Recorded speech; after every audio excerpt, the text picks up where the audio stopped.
Hello everyone, and welcome to my channel. I'd love it if you could leave a comment letting me know where you're listening from around the world. Also, don't forget to like and subscribe if you're enjoying this video. Story 1. They told me not to wander into Section 12. Said like a warning, sure, but more like a joke. Like that one part of the forest every park has. The kind that's wrapped in rumor and ghost stories and whispered bets around campfires. Don't go past the ridge, they'd say with a grin. Unless you want to hear her scream. It was my first week working as a seasonal ranger in the White River National Forest.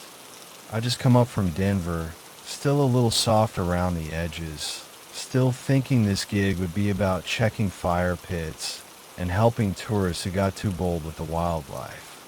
I wasn't prepared for what the woods had in store. They said Section 12 was thick, too thick. Pines grew so close together it felt like being buried in green walls. No sun, no wind, just an eternal dusk that settled around your shoulders like a cold hand. Of course, I didn't believe it. Trees were trees. I'd spent my share of nights in forests. I'd never seen one that could scare me. But Section 12 was different. My first week, I stuck to the trails, logged my hours, smiled when the others joked about her. That was what they called whatever lived out there. Her, like she had a name nobody wanted to say out loud. I rolled my eyes, so they watched too many horror movies. They didn't laugh. That Friday night, I was stationed solo at Lookout Post 9, just a small cabin tucked in the hills with stove, cot, shortwave radio. Nothing fancy. I had my thermos, my flashlight, my boots up, trying to read a dog-eared paperback by lantern light when I heard it. A scream. High sharp. Not the kind you hear when a coyote yips or a fox cries. This was human. It sounded like a woman being torn in half. My stomach turned to water. I jumped up, radio bass. Static. Not even a crackle. Just silence on the line. I smacked the side of the unit. Tried again. Nothing. The scream came again. Closer.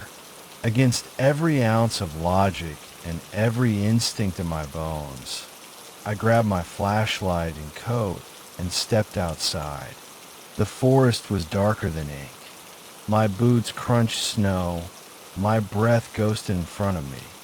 I scanned the trees, listened. Then the scream came again. I don't know what made me walk toward it. Maybe I thought someone was hurt. Maybe I still didn't believe the stories. Maybe I just wanted to prove them all wrong. I followed the sound deeper and deeper into that cursed patch of forest. Section 12. It was colder there.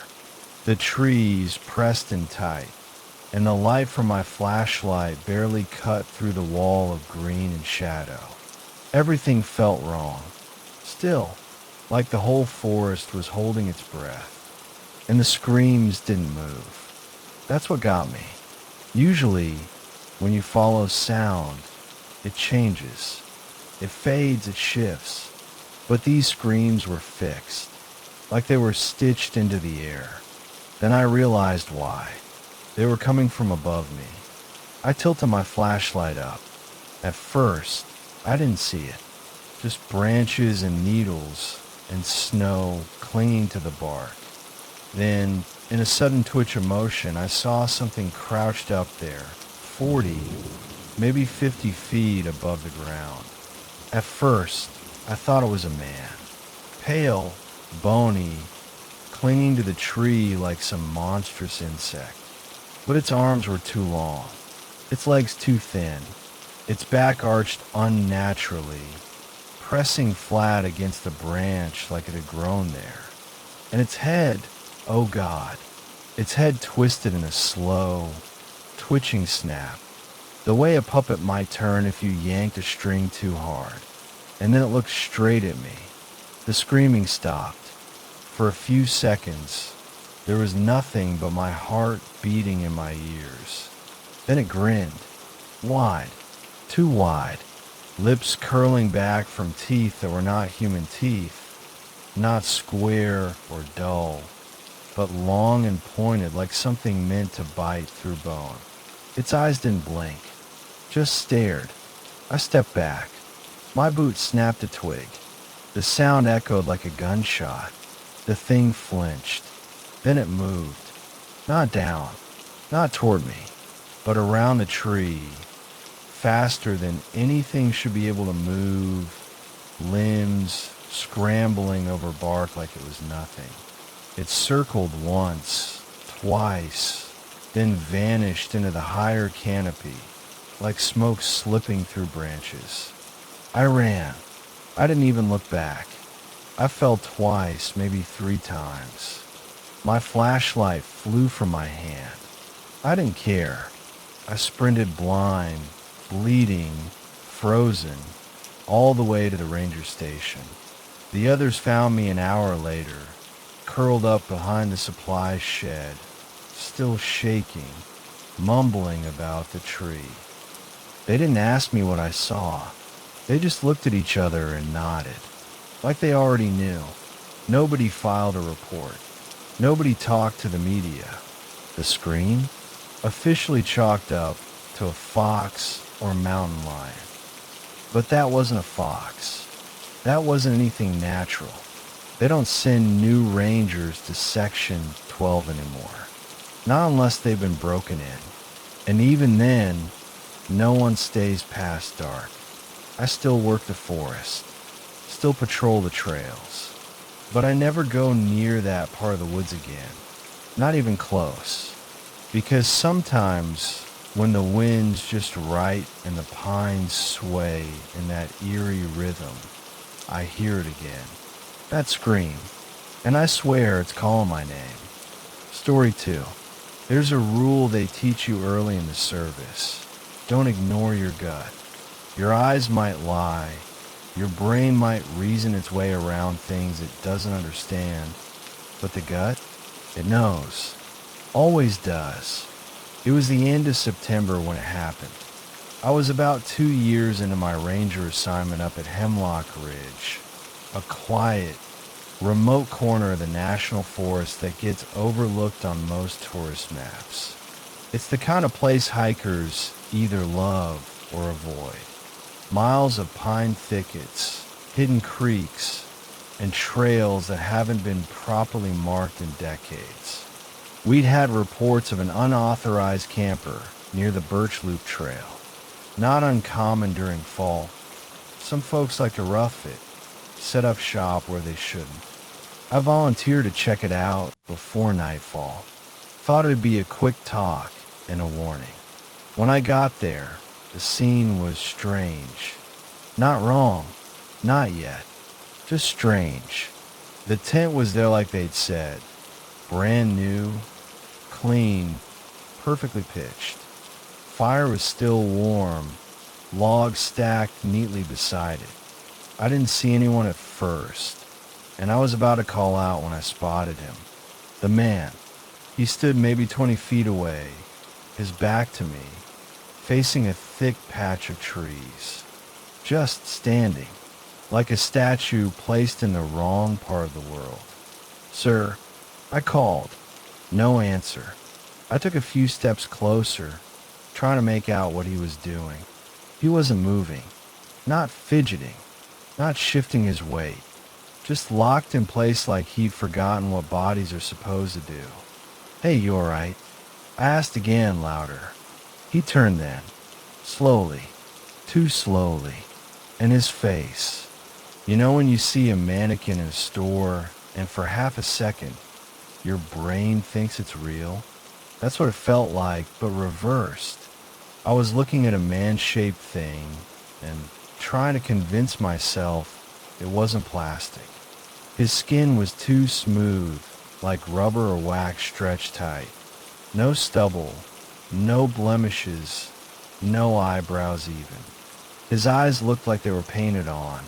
Wide, glassy, and staring straight through me. My gut clenched. Every cell in my body told me to leave. But I stayed. I don't know why. Curiosity, stubbornness, pride. I wish I'd turned and walked away. He began to move, step by step, toward me. And that's when I noticed. He didn't bend his knees. His legs stayed straight, stiff like broomsticks. And yet he moved fluidly, like someone dragging a puppet across a stage, invisible strings pulling him along. Every footstep was wrong. The sound, dull, thudding, not crunching like boots on leaves. I started backing away, hand on my belt radio. Dispatch, this is Ranger Lyle. Got something weird out here. Possible medical issue. Might need static, loud and sharp. Not the regular fuzz you get in bad signal zones. No, this was jagged, almost angry, like someone crumpling aluminum foil right next to your ear. The man stopped about 10 feet from me. Then he opened his mouth. He didn't speak. He played something. That's the best way I can describe it. Like a sound that didn't belong in this world came pouring out of him. It was the sound of a tape rewinding, high-pitched, garbled, fast and mechanical. But beneath it was something else. A voice layered in the background, whispering something I couldn't understand. It made my vision blur. My stomach turned inside out. I ran. Screw protocol. Screw warnings. I bolted through the woods, branches cutting my face, breath tearing at my lungs. I didn't look back, not once. Got in my truck, slammed the door, locked it, hands trembling as I fumbled with the keys.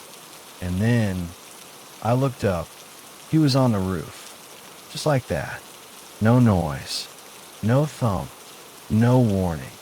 Just there, his face upside down in the windshield, mouth open, eyes boring into mine. I screamed. I floored the gas. The truck roared, and I swerved down that dirt path like a madman. Every bump felt like he might fall through the roof. Every corner I turned, I expected to see that blank face again. But after 5 minutes, 10 maybe, he was gone. Just like that. I didn't stop driving until I reached the ranger station an hour later. Didn't say a word to anyone that night. Just went home, sat in the dark, and stared at my shaking hands. Next morning, I went back with 2 other rangers. The tent was gone. Fire pit buried. No footprints. No signs anyone had been there at all. But something had. I know what I saw, and I'm not the only one. Since that night, other rangers, those who work alone, those who patrol at night, they've come back pale-faced, whispering about a man in the woods. A man who doesn't bend his knees, who watches and waits and follows. No one talks about it on record. You won't find it in the reports. But if you ever hike Hemlock Ridge and you see someone standing too still with legs too straight and skin too smooth, don't call out. Don't get close. Just run before he opens his mouth. Story 3.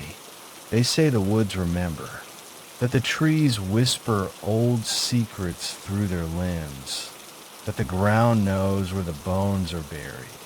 I never believed that. Not until that winter. Not until we found a cabin. It was supposed to be a routine patrol through the outer perimeter of Chugach. Nothing we hadn't done before. Me and Kevin, my partner for almost 6 years. We'd seen some weird stuff, sure. A guy who swore Bigfoot stole his camping gear. A girl who tried to marry a tree for a TikTok stunt. But nothing like this. It started with a storm. Whiteout conditions. Visibility down to 10 feet. Our GPS glitched, like the signal didn't want to cooperate. We should have turned back, should have radioed it in and waited for a clear day. But Kevin spotted something, a crooked shape half buried in the snow, nestled between the black spruce. A cabin, he muttered. There was no trail leading to it. No tracks, no path. Just snow and silence. But there it stood, leaning slightly, as if exhausted by time. A roof heavy with ice. Windows like dark eyes. One door, cracked open like a crooked grin. We approached slowly, boots crunching in the snow. Except, after a few steps, there was no crunch. Just the feeling of stepping. I looked back. No footprints. I opened my mouth to say something, but Kevin beat me to it. You feel that, he whispered. The air was still. Not calm. Still. No wind. No sound. No birds overhead. Just dead quiet. It was like someone had sucked all the noise out of the world and left a hollow behind. We stepped inside. It was colder in the cabin than outside, which shouldn't have been possible. The air was thick like syrup. Everything was frozen in time. Literally. A single chair stood in the middle of the room, frosted over. A wooden table nearby, with a journal lying open like someone had been writing when they vanished. And on the inside of the door, deep, desperate claw marks. 5 of them, human-shaped, dragged down again and again, like someone tried to rip their way through the wood. Kevin picked up the journal. I watched his face change, eyes narrowing, mouth parting slightly. He flipped the pages fast, and then he showed it to me, page after page. Nothing but the same sentence, written over and over in shaky, frantic handwriting. It hears silence. Don't stop making noise. Over and over. Hundreds of times.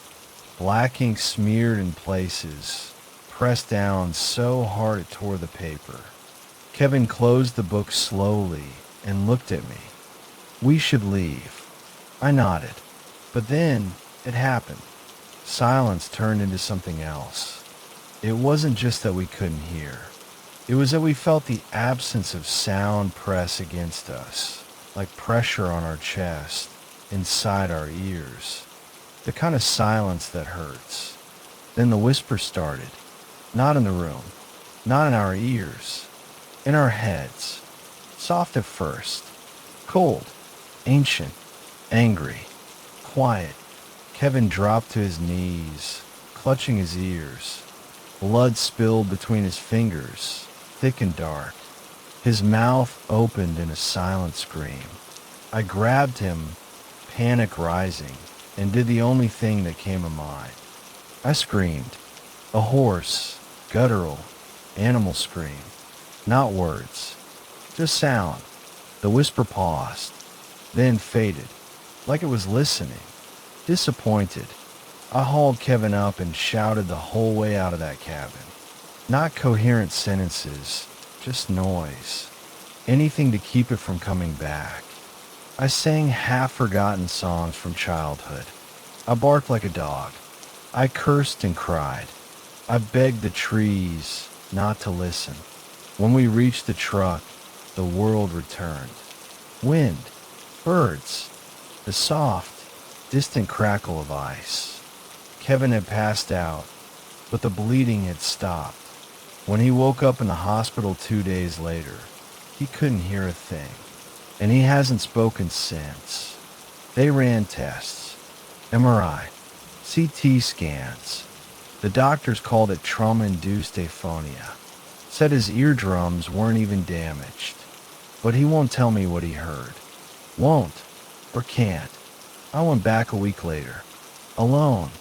I brought shovels, bags of salt, and a can of gasoline.